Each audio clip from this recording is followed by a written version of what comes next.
वो अबे तू अस्सलाम वालेकुम नाज़रीन, इस वक्त हम मौजूद हैं खानज़ादा मोहल्ला मक्की मस्जिद के करीब अब्दुल रशीद के घर पर। यहाँ जो है WC में से गैस के ज़खायर बरामद हो गए। जी हाँ, यहाँ WC के में से जो है वो गैस के ज़खायर बरामद हो गए।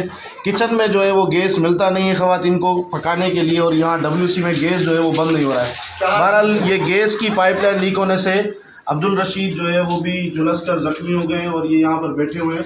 यहाँ देखें, इनकी WC में से गैस आ रहा है, और तकरीबन 3 दिन हो गए गैस इंतज़ामिया ने यहाँ पर कोई एक्शन नहीं लिया है, और ना ही जो है इसको बंद करने के लिए कोई इकदाम किए गए। दूसरा, इन्होंने शिकायत की है कि जो गैस इंतज़ामिया वाले आए थे, आप बताओ ये क्या मामला हुआ? गैस वाले आए, उन्होंने मेरे से बोला खड्डा खोदो, मैंने खड्डा खोदा है। खड्डा खोदने के बाद में नया पाइप भी लगाया, फिर भी जो है ये गैस देख लो खुद अभी